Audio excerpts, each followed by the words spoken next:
आज्ञा नमस्कार। नमस्कार आज्ञा। आपणको ना कोन आज्ञा? मो ना ऋषि कुमार बेहरा। आपण कोठू आसीचंती? ओडिशा राज्य संबलपुर जिल्ला आसी। आपण संत रामपाल जी महाराज जी ठारू नाम दीक्षा नेबा पूर्वरु आपण को भक्ति साधना करूथिले? संत रामपाल जी महाराज जी नाम दीक्षा नेबा आगु जमती समाज रे समस्त जमती 33 कोटी देवता आमर हिंदू शास्त्र जमती अच्छी पूजा अर्चना करती सेमती पूजा अर्चना करे। संत रामपाल जी महाराज जी विषय रे केमती जानिले आपण? मो आगु हमती बहुत भक्ति प्रति रुचि थिला एबे भी अछि। मो अन्य गुरु मानकर अमृतवाणी टीवी माध्यम रे देखे तापर मोबाइल जेतेबेले आनिली मोबाइल रे भी देखे मोबाइल यूट्यूब सर्च करके देखुथिली सेतेबेले मो बुद्धंकर ज्ञान भी साई बाबांकर ज्ञान भी सब जाक सीरियल दउथिले देखुथिली। सेही समय कौन है एमती यूट्यूब सर्च करू संत रामपाल महाराज जी सत्संग माने गोटे आसिला आसिला परे मु भाविली एटा ओपन करी ना क्लिक करी ना नहीं तापर मन आसला मु हो क्लिक करी देखे कौन ज्ञान दउचंती। क्लिक कला परे अंतरात्मा रे जहाँ सब खोजुथिली ताहा ही गुरुजी संत रामपाल जी महाराज जी से बाणी कहूथिले। से जेतेबेले से बाणी कहले मोर अंतरात्मा रे भेदी जाइथिला सेथिबे मु तांको ठारे गुरु ग्रहण करी नाम दीक्षा उपदेश ग्रहण करथिली। आपण आगरु को भक्ति साधना करूथिले? मोर तो सेमती किछि कोनसे साधना नथिला। घरे जेमती साधारण पूजा अर्चना करंती जेमती साधा तर्पण कोनोसी देव देवता पूजा ए सब जेमती करंती सेमती साधारण हिसाब रे पूजा अर्चना करथिली। संत रामपाल जी महाराज जी ठारू नाम दीक्षा नेबार कारण कोन? कारण देखंतु आज्ञा जेमती संत रामपाल जी महाराज जी पाखरु जेमती मु ज्ञान सुनिली मते बहुत मोर अंतरात्मा भेदी थिला। से शास्त्र विधि अनुसार ज्ञान बतौथिले समस्त वेद पुराण गीता भागवत गीता रे कौन लिखाई कौ मंत्र उपरे कहा जाइछि कौन कहा जाइछि श्रीकृष्ण अर्जुन को कौन कहउचंती ए सब कथा कहउथिले। से सब जोड़क ज्ञान आम आगु केबे शुणी नथिलु कि जानि नथिलु कि अन्य अन्य से गुरु मानकर पाखर भी शुणी नथिली। जेतेबेले संत रामपाल महाराज जी ताकर यूट्यूब चैनल रे ताकर सत्संग शुणिली मोर अंतरात्मा रे बहुत माने एते उत्पीड़ित होइतिला जे मो माने से मंत्र खोजिबा को खाली लागिली लागिबा परे मु संत रामपाल जी शरण ग्रहण करथिली। दीक्षा नेबा परे आपनको कोन कोन लाभ मिली छै आज्ञा? एमती तो सामाजिक लाभ तो बहुत किछि प्राप्त होइछि।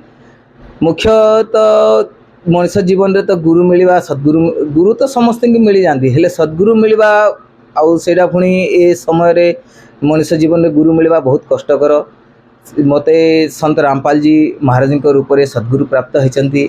आउ से जो वेद मंत्र शास्त्र हिसाब रे जो मंत्र दियंती ताहा मते बहुत अंतरात्मा भेद करथिला। सेथिबे मु संत रामपाल जी पाखरे उपदेश ग्रहण करछि। आपण कहउचंती कि बुद्धदेव आपण भक्ति करूथिले से बुद्धदेव भक्ति आपण केते वर्ष कले आउ से भक्ति रे आपण कोन लाभ मिलला कि नहीं? बुद्धदेवंकर तो मु यूट्यूब रे ही तांकर प्रोग्राम जो सीरियल आसे बुद्धदेवंकर देखुथिली तांको ज्ञान को सेटा भी मते बहुत अंतरात्मा भेद करिथिला। हेले से भी जो माने निश्वास प्रश्वास द्वारा जो साधना करुथिले ताहा कौन करुथिले कौन नाई को मंत्र जाप करुथिले कौन से सब माने ताहरे माने उपलब्ध नथिला।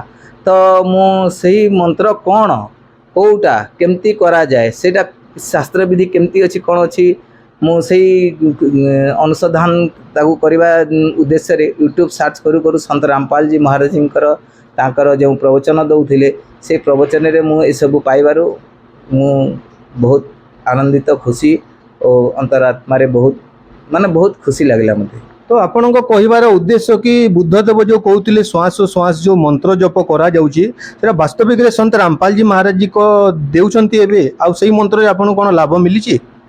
आज्ञा से तो एबे जो निश्वास प्रश्वास रे जो मंत्र जाप करा जाए वर्तमान संत रामपाल जी महाराज जी से मंत्र उपदेश करूछंती। आउ सही मंत्र साधना करने द्वारा शरीर स्वास्थ्य रोची मानसिक संतुलन रोची मन रे शांति रोची कौन से क्रोध जात हेबार थिले भी कम जात होची माने बहुत मस्तिष्क शांत रोची। वर्तमान समय आज्ञा ओडिशा रे बहुत साधु संत अछंती किंतु आपण हरियाणा राज्य रे जेकी संत रामपाल जी महाराज जी को गुरु करिवार उद्देश्य कोन?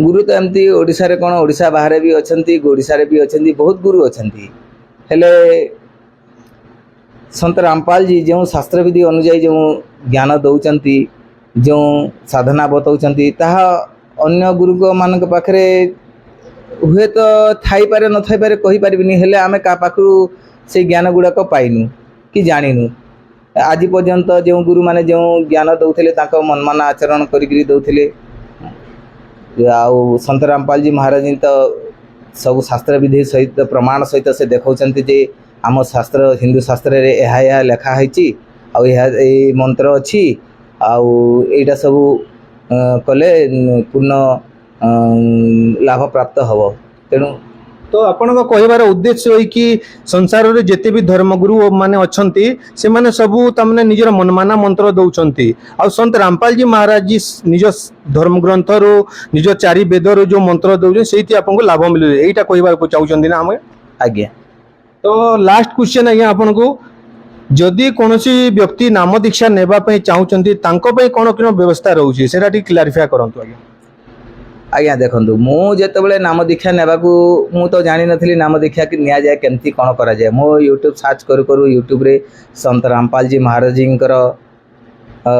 जो प्रवचन बाणी सुनली माने बहुत दिन सुनला परे से प्रवचन बाणी रे जो तांकर यूट्यूब चैनल जो आसी रे सेथिरे गोटे नंबर आसुथला से नंबरटा होची 8193819381 आउ ए नंबर रे फ्री कॉल करने को सेठी मध्य लिखाई मु कॉल करी बहुत माने सेमती हुए आउ दिने अचानक कॉल कला परे मिस कॉल हला परे मु भाविली आउ कॉल लागिलानी किसी असुविधा कौन हो मु तो से विषय किसी एते अवगत नथिली तो 2 दिन पर बोधे मो पाखक सेठू रिटर्न कॉल आसिला परे मते फोन करी कहले आज्ञा कहतु आ कौन सी काम थिला कि आमे संत रामपाल जी महाराज जी सत्यलोक आश्रम रु कहूचु तो मु कहली आज्ञा मु तो नुआ व्यक्ति मु किछि जानी नाही आ गुरुजी कहउचंती कि से कहले ना गुरुजी कहू आमे मु गुरुजी कहूनी आ मु संत रामपाल जी आश्रम रु आमे कहूचु आ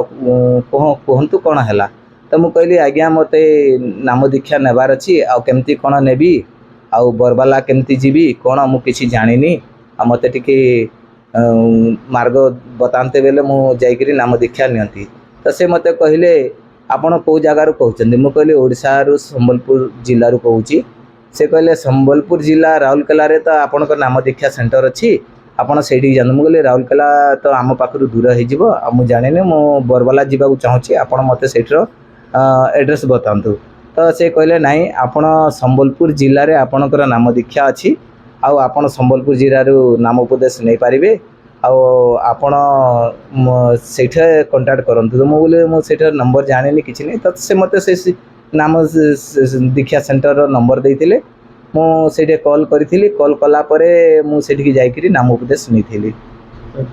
बहुत बहुत धन्यवाद आज्ञा। नमस्कार आज्ञा।